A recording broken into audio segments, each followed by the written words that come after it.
Assalamualaikum warahmatullahi wabarakatuh. Selamat malam. Kembali lagi dengan saya Rama di ruang sunyi yang akan menemani malam kesendirianmu.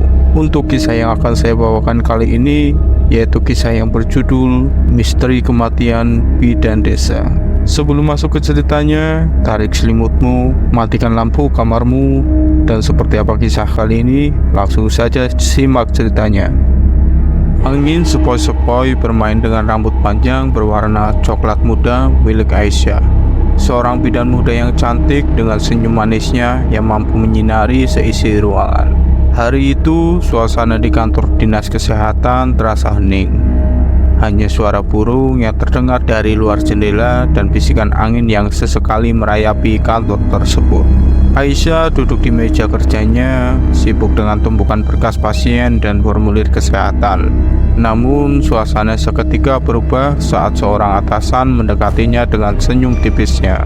"Aisyah, bisa saya bicara sesuatu sebentar?" tanya atasan Aisyah, menarik perhatian gadis itu dari pekerjaannya.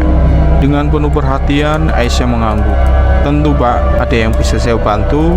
jawab sambil menatap atasan yang dikenalnya baik. Aisyah lalu mengikuti atasannya ke ruang kerjanya. Di ruangan atasannya itu nampak hening. Atasannya itu memberikan selembar surat yang tertutup rapat. "Ini adalah surat tugas untukmu. Kamu akan dikirim sebagai bidan desa di sebuah daerah yang agak terpencil. Mereka membutuhkan bantuan kesehatan seperti kamu di sana." Aisyah menerima surat tersebut dengan mata terbelalak sedikit. Meskipun ia selalu siap membantu dimanapun yang dibutuhkan, namun pikirannya langsung melayang pada jarak yang cukup jauh dari keluarganya. "Permisi Bapak, ini agak jauh dari kota dan keluarga saya," ujar Aisyah dengan sedikit keraguan. Atasan itu tersenyum lembut. "Saya tahu Aisyah, tapi ini kesempatan baik untukmu. Kamu akan mendapatkan pengalaman yang berharga dan bisa memberikan bantuan yang sangat dibutuhkan di sana." Setelah beberapa saat terpikir, Aisyah mengaku mantap. "Baik Pak, saya akan melaksanakan tugas ini dengan sepenuh hati. Semoga saya bisa membantu masyarakat yang di sana." Lalu Aisyah izin pamit dari ruangan atasan itu. Aisyah duduk di ruang kerjanya dengan ekspresi campur aduk. Barisan berkas-berkas tergeletak di atas meja, tapi pikirannya melayang ke jarak yang memisahkan dirinya dari keluarga dan kerabatnya. Sementara itu, Nisa teman sejawatnya mendekati Aisyah dengan senyuman penasaran di wajahnya. "Hai Aisyah, ada apa? Kamu tadi kelihatan serius banget waktu keluar dari ruangan Pak Kepala Kasih," kata Nisa sambil meletakkan secangkir kopi di meja Aisyah. Aisyah menghela nafas, kemudian menceritakan tentang surat tugasnya. Aisyah bertugas di desa pelosok. Nisa mendengarkan dengan serius, tetapi kemudian menyelipkan senyum kecilnya. "Wow, desa pelosok? Aku sedih pastinya ditinggal sahabatku. Tapi itu pasti seru. Kamu bisa melihat kehidupan di luar kota dan memberikan bantuan yang benar-benar dibutuhkan. Menurutku ini kesempatan emas Aisyah," kata Nisa mencoba memberikan semangat. Meski mencoba untuk menyambut dengan baik, Aisyah masih merasakan beban dalam hatinya. "Iya Nisa, tapi jaraknya agak jauh dari sini. Saya rasa ini akan sulit," ucap Aisyah dengan nada agak rendah. Nisa melihat ekspresi Aisyah yang agak muram. Lalu dengan ceria dia menyentil lengan Aisyah. Siapa tahu ini bisa jadi cara kamu move on dari mantanmu. Siapa tahu dapat cowok desa yang keren." Aisyah tertawa kecil mendengar sindiran lembut dari Nisa. "Nisa selalu bisa membuatku tersenyum. Meski dalam situasi sulit seperti ini, terima kasih ya Nisa." Nisa tersenyum ramah. "Tidak masalah Aisyah, ingatlah ini adalah petualangan baru. Walau kita harus berpisah dan membuatku sangat sedih, tapi kamu bisa mendapatkan pengalaman yang berharga di sana. Siapa tahu mungkin akan ada kejutan yang menyenangkan yang menunggu di desa tersebut." Aisyah merasa sedikit lega setelah mendengar kata-kata semangat dari Nisa. Malam itu, suasana di rumah Aisyah begitu hangat. Lampu ruangan bersinar lembut, menciptakan suasana ketenangan. Aisyah dan ibunya duduk di ruang tamu, menikmati secangkir teh hangat.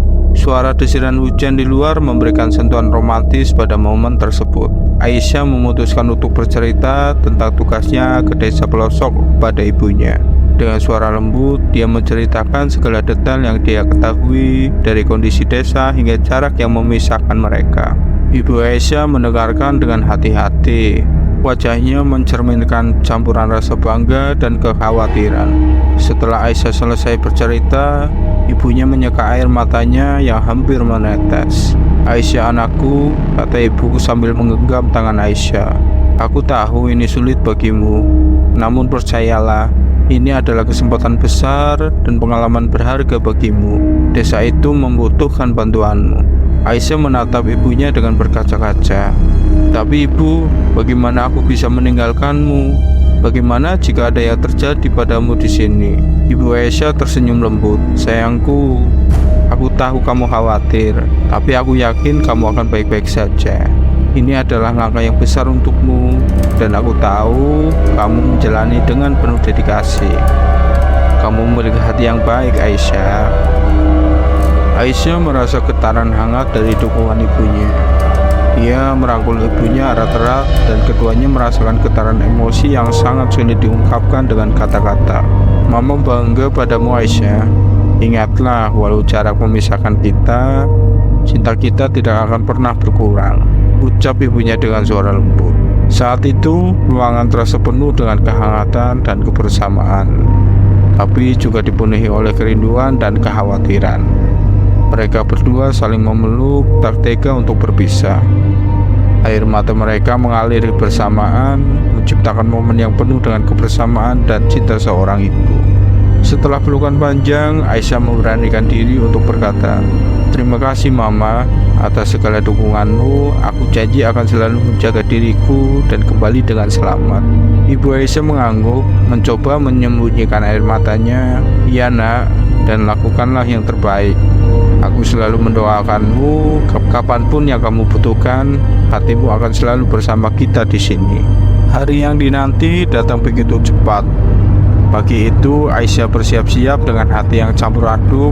Ibu Aisyah membantu menyiapkan barang-barang yang akan dibawanya ke desa pelosok. Di antara barang-barang itu, terdapat sejumlah doa dan harapan yang mamanya tanamkan pada setiap benda yang diletakkan di dalam tas Aisyah. Setelah segala persiapan selesai, Aisyah dan ibunya berjalan bersama menuju terminal kota. Suasana pagi yang segar tak mampu menyembunyikan keharuan di wajah keduanya. Di dalam perjalanan, Ibu Aisyah kembali memberikan nasihat dan arahan dengan penuh cinta. "Aisyah, ingatlah untuk selalu menjaga sikap dan sopan santun di sana ya. Berikan yang terbaik dari dirimu dan jangan ragu untuk bertanya jika ada tidak yang dimengerti. Dan yang paling penting, jangan lupa sholat nak, itu adalah kunci kekuatanmu," kata Ibu Aisyah dengan lembut. Aisyah mengangguk, berusaha menahan tangisnya. Mereka tiba di terminal kota, di mana bus yang akan membawa Aisyah ke desa telah menunggu. Mereka berdua berpelukan erat dan air mata mulai menetes di pipi mereka. Suara gemuruh mesin bus semakin mendekat, mengingatkan mereka bahwa saat perpisahan sudah tiba. Aisyah mencoba tersenyum untuk menyemangati ibunya, tapi raut wajahnya tetap mencerminkan kepedihan yang sulit diucapkan. Bus berhenti di depan mereka dan sopirnya memberi isyarat kepada Aisyah untuk naik. Aisyah menoleh pada ibunya, mencoba menguatkan diri. "Mama, aku akan merindukanmu," bisik Aisyah dengan mata yang berkilat air mata. Ibu Aisyah menjawab dengan senyuman tulus sambil menepuk pelan pipi Aisyah. "Iya nak, jaga dirimu dengan baik ya, dan selalu ingat pesan-pesan dari ibu." Aisyah naik ke dalam bus dan bus itu mulai bergerak. Ia melambaikan tangan kepada ibunya yang berdiri di tepi jalan dengan senyum yang penuh cinta. Saat bus semakin menjauh, terlihat dari jauh bahwa Ibu Aisyah menggenggam tangan kecilnya di dadanya. Air matanya jatuh tanpa bisa ditahan lagi, meluncur pelan di pipi ibu yang merasa kehilangan. Aisyah duduk di kursi bus dengan hati yang berat. Melalui jendela bus, dia melihat kota yang perlahan-lahan memudar dari kejauhan. Setelah perjalanan panjang selama 10 jam, bus yang membawa Aisyah akhirnya tiba di sebuah terminal kecil di tengah desa. Saat Aisyah turun dari bus, dia merasakan perubahan suasana yang begitu drastis. Terminal yang tampak sepi dan terkesan lama tak terpakai menyambut kedatangannya. Aisyah melangkah keluar terminal, melihat-lihat sekeliling sambil mengeluarkan ponselnya untuk mengontak Pak Haji. Pak Haji adalah orang yang akan menjemputnya. Dia adalah warga lokal di desa tersebut. Aisyah mencoba untuk mengontak Pak Haji. Namun ketika nomor yang dihubunginya tak mendapat jawaban, kekhawatiran mulai menyelinap di dalam pikirannya. Mungkin sinyal di sini tidak begitu baik, pikir Aisyah sambil mencoba kembali menghubungi Pak Haji. Setelah beberapa kali mencoba, Aisyah tetap tidak mendapat respon. Ia mulai merasa cemas dan takut ditinggal begitu saja di terminal yang sepi ini. Dengan langkah hati-hati, Aisyah melangkah keluar dari terminal dan memutuskan untuk menunggu di luar sambil berharap Pak Haji segera datang. Waktu berlalu, tetapi Pak Haji belum juga muncul. Seiring matahari mulai merunduk ke barat, langit berubah warna menjadi kemerahan. Aisyah duduk di bangku tunggu, menatap jalan yang sepi, dan mempertanyakan keberadaan orang yang seharusnya menjemputnya. Dia mencoba menghubungi Pak Haji lagi, kali ini dengan perasaan yang semakin cemas. Namun suara yang terdengar di seberang tetap hampa. Dengan hati yang lega dan senyuman hangat di wajahnya, Pak Haji mendekati Aisyah dengan motor tua yang sudah agak lecet. Aisyah segera merasa lega melihatnya dan segera menghampirinya. "Pak Haji," seru Aisyah dengan senyum kecil di wajahnya. Pak Haji tersenyum dan mengangguk. "Iya benar, maafkan saya Bu Aisyah karena terlambat menjemput. Motor saya tadi mogok dan sinyal HP saya susah di desa ini." Aisyah menggelengkan kepala dengan ramah. "Gak masalah Pak Haji, yang penting Bapak sudah datang. Saya cukup khawatir di sini sendirian." Pak Haji tertawa ringan. "Saya benar-benar minta maaf ya Bu Aisyah. Mari naiklah ke motor saya akan mengantarkan ke tempat tinggal sementara." Aisyah menaiki motor tua Pak Haji dan dalam perjalanan pun dimulai. Mereka melintasi jalan-jalan desa yang gelap, hanya diterangi lampu-lampu kecil di sepanjang rumah-rumah penduduk. Selama perjalanan, Pak Haji menceritakan sedikit tentang desa dan memberikan beberapa petunjuk mengenai lingkungan sekitar. "Kita sudah hampir sampai Bu Aisyah. Ini adalah rumah sementara Ibu di sini," ucap Pak Haji saat motor mereka terhenti di depan sebuah rumah kecil. Aisyah turun dari motor dengan penuh rasa syukur. "Terima kasih Pak Haji, saya sangat berterima kasih atas bantuannya." Pak Haji tersenyum. "Sama-sama Bu Aisyah, semoga nyaman di sini. Jika ada yang dibutuhkan, jangan ragu untuk menghubungi saya ya." Aisyah berterima kasih sekali lagi dan melangkah menuju pintu rumah. Sementara itu, Pak Haji melanjutkan perjalanan dengan motor tuanya. Meskipun tadi sempat kebingungan dan khawatir, Aisyah merasa lega karena akhirnya tiba di tempat tujuan. Rumah dinas yang tampak lama dan terkesan tak terpakai menjadi tempat yang akan menjadi hunian Aisyah selama di desa ini. Pintu rumah terbuka dengan langkah hati-hati dan Aisyah melangkah masuk ke dalamnya.